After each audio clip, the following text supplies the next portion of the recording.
Хадгаламжийн даатгалын корпорац. Хадгаламжийн даатгал гэж юу вэ?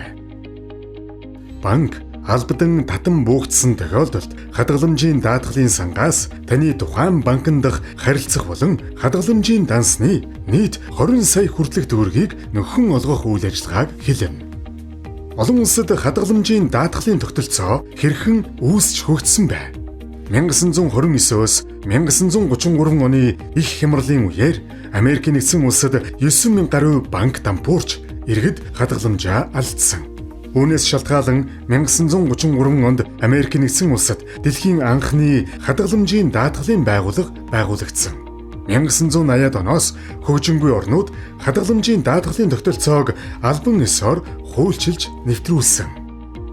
Харин Монгол улсад Улсын хурлаас 2013 оны 1-р сарын 10-ны өдөр банкнд дах мөнгөн хадгаламжийн даатгалын тухай хуулийг баталснаар Монгол улсад хадгаламжийн даатгалын тогтолцоог хэрэгжүүлэх болсон. Хадгаламжийн даатгалын тогтолцоо нь дараах ач холбогдолтой. Санхүүгийн системийн тогтвортой байдлыг хангах, хадгаламж эзэмшигчийн эрх ашигыг хамгаалах, иргэдийн банкнд итгэх итгэлийг бэхжүүлэх. Иргэд болон аж ахуй нэгжин банкнд хадгаламж үүсгэх нь банк хадгаламжийн даатгалын корпорацид тухайн харилцах хадгаламж эзэмшигчийн 20 сая хүртэлх мөнгөн дүнг хуулийн дагуу даатгуулж хадгаламжийн даатгалын корпорацид даатгалын хураамжийг төвлөрүүлнэ. Тухайн банк эрсдэлд орсон тохиолдолд хадгаламжийн даатгалын корпорац нь банкнд санхүүгийн дэмжлэг үзүүлнэ. Эсвэл иргэд болон аж ахуй нэгжид нөхөн төлбөр олгоно. Хадгаламжийн даатгалын тогтолцоо олон улсад 2002 оны 5 дугаар сард дэлхийн санхүүгийн системийн тогтвортой байдалд хувь нэмэр оруулах, хадгаламжийн даатгагчдын болон бусад санхүүгийн тогтвортой байдлыг хангахч байгуулах хоорондын хамтын ажиллагааг дэмжих зорилгоор олон улсын хадгаламжийн даатгагчдын холбоо байгуулагдсан. Монголын хадгаламжийн даатгалын корпорац нь 2013 онд олон улсын хадгаламжийн даатгагчдын холбоонд 72 дахь үндсэн гишүүнээр элссэн. Одоогийн байдлаар тус холбоонд 100 гаруй орны хадгаламжийн даатгалын байгууллагууд гишүүнээр элсээд байна.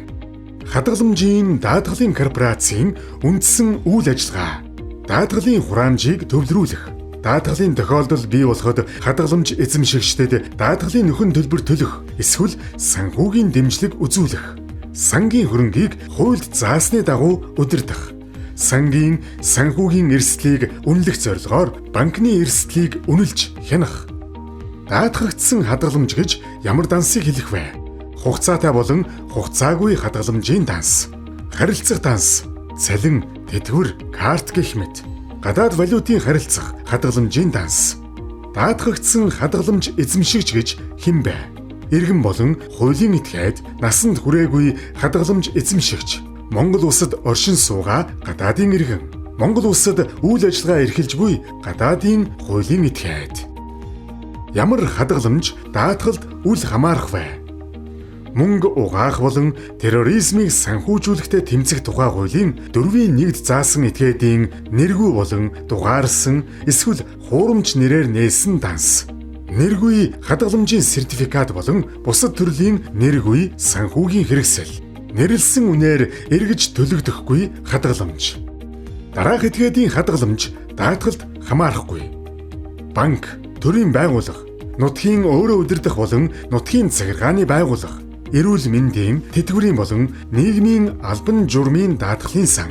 Банкны тухай хуулийн 3-ийн 1-2-т заасан банкны холбогдох этгээд.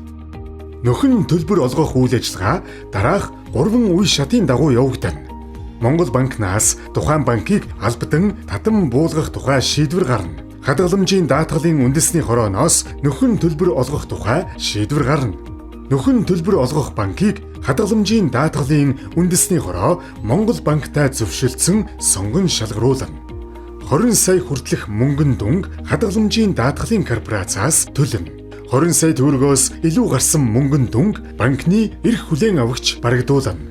Хадгаламж эзэмшигч даатгалын тохиолдол бий болсон банкнд хэд хэдэн хадгаламжийн данстай бол түүний бүх дансыг нэг дансанд нэгтгэн даатгалын нөхөн төлбөрийг тооцно. Санхүүгийн дэмжлэг үзүүлэх.